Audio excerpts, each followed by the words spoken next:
بسم الله الرحمن الرحیم. د علم النحو د دروسو په سلسله کې دا زمونږه 5 نمبر درس دی. دینه مخکې دروسو کې مونږه د اسم ډومبه تقسیم کړو د تعداد په اعتبار سره. ان شاء الله تعالی په دې درس کې به مونږه د اسم دویم تقسیم کوو د تذکیر او تانیث په اعتبار سره. د تذکیر او تانیث په اعتبار سره د اسم دو قسمونه دي. یو قسم دی مذکر او دویم قسم دی مؤنث. مؤنث دا به مونږه هغه اسم ته وایو چې په هغې کې علامات د تانیث یعنی په هغې کې د مؤنث علامات هغه پکې موجود وي، خوا که دغه علامات لفظي وي او که تقدیري وي. مؤنث به مونږه هغه اسم ته وایو چې په هغې کې د تانیث علامات دا موجود وي، خوا که دغه علامات لفظي وي او که تقدیري وي. بیا د مؤنث 3 علامات دا لفظي دي او یو علامت دا تقدیري دی. د مؤنث چې کوم لفظي علامات دي نو په هغې کې لومبی علامت دی ګول تا، یعنی هغه تا چې هغه په وقف کې په ها سره بدلیږي. تدې موږ سره مثالونه دي: طلحة، فاطمة، مدرسة، امرأة، او تدې نه علاوه نور چې کوم الفاظ دي چې د هغوی په آخر کې ګول تا وي نو دغه مؤنث دی. او دا څونه الفاظ چې مونږ ذکر کړل نو تدې په آخر کې چې دا کومه ګول تا ده نو که په دې الفاظو باندې مونږ وقف کوو نو دغه تا دا به په ها سره بدلیږي.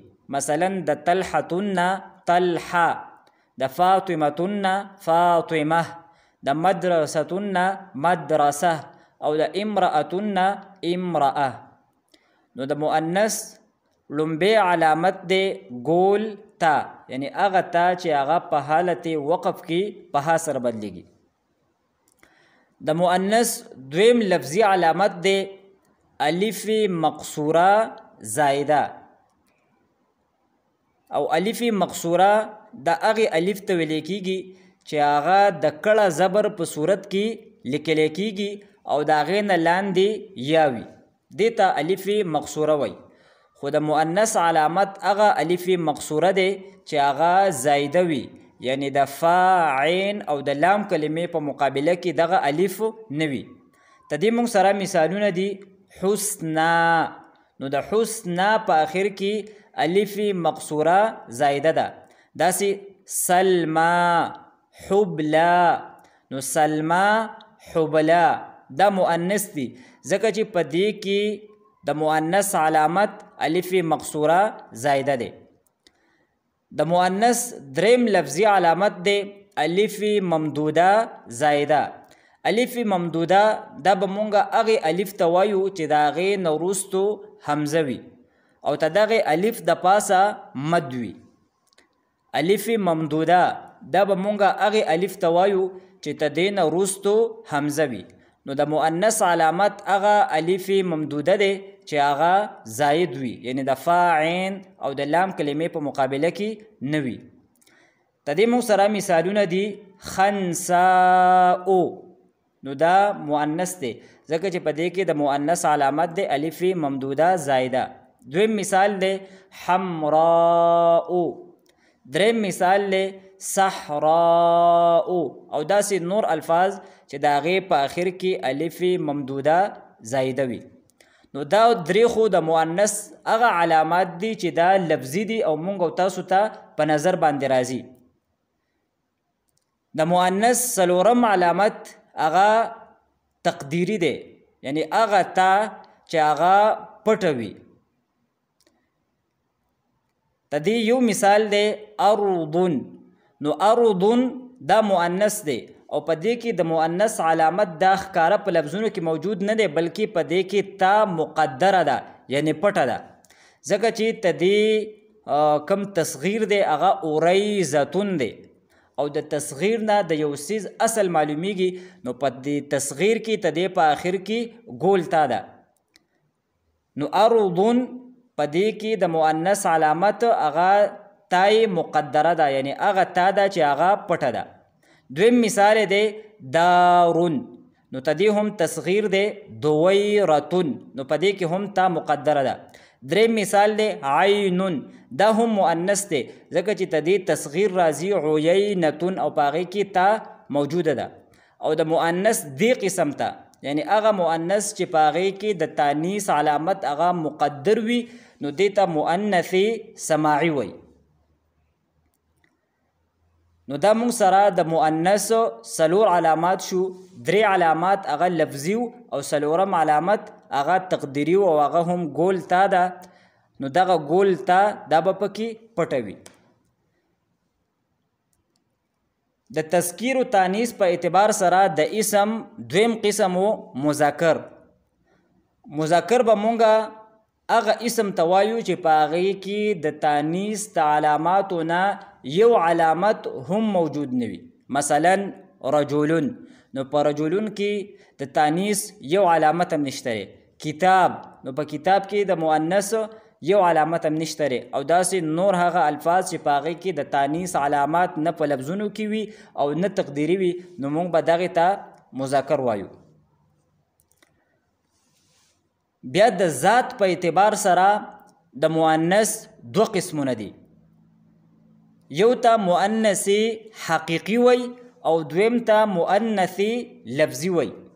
مؤنث حقیقي دا به مونږه هغې مؤنث ته وایو چې د هغې په مقابله کې نر حیوان وي. مؤنث حقیقي دا به مونږه هغې مؤنث ته وایو چې د هغې په مقابله کې نر حیوان وي. مثلا امرأتون، نو دا مؤنث حقیقي دی ځکه چې د دې په مقابله کې نر حیوان موجود دی او هغه رجل دی. دویم مثال دی ناقتون، نو ناقتون هم مؤنث حقیقي دی ځکه چې د دې په مقابله کې نر حیوان هغه موجود دی او د دې چې کوم مذکر دی نو هغه جمل دی. د ذات په اعتبار سره د مؤنث دویم قسم دی مؤنث لفظي. او مؤنث لفظي دا به مونږه هغې مؤنث ته وایو چې د هغې په مقابله کې نر حیوان دا نه وي نو دې ته به مونږه مؤنث لفظي وایو. د دې یو مثال دی ظلمتون، نو په ظلمتون کې د تانیث علامت دا په لفظونو کې موجود دی لیکن دا مؤنث حقیقي نه دی بلکې دا مؤنث لفظي دی. مؤنث لفظي ولې دی ځکه چې د دې په مقابله کې نر حیوان نشته دی. اگر چې د ظلمتون کم مذکر دی هغه نور دی لیکن نور دا حیوان نه دی نو دی وجې نه ظلمتون ته به موږ مؤنث لفظي وایو.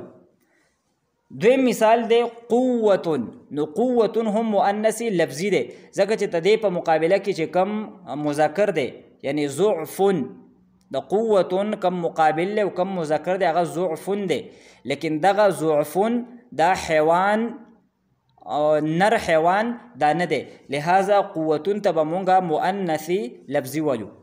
نو زمونږه د ننني درس حاصل دا شو چې د تذکیر و تانیث په اعتبار سره د اسم دو قسمونه دي، یو د مذکر او یو د مؤنث. او بیا مونږه د مؤنث تعریف وکړو چې په مؤنث به مونږه هغې اسم ته وایو چې په هغې کې د تانیث علامات وي او بیا مونږه دا وویل چې د مؤنث څلور علامات دي، درې لفظي دي او یو تقدیري دی یعنې تای مقدره. او دغه څلورم قسم ته دغې کم مؤنث دی نو موږ به هغې ته مؤنث سماعي وایو. بیا د مؤنث د ذات په اعتبار سره موږ دوه قسمونه ذکر کړل، یو مؤنث حقیقي او بل مؤنث لفظي. مؤنث حقیقي به موږ هغې مؤنث ته وایو چې د هغې په مقابله کې نر حیوان دا موجود وي، او مؤنث لفظي به موږ هغې مؤنث ته وایو چې د هغې په مقابله کې نر حیوان دا نه موجود. ان شاء الله تعالی آینده درس کې به مونږه د اسم دریم تقسیم کو د تعریف او د تنکیر په اعتبار سره. واخر دعوانا ان الحمد لله رب العالمین.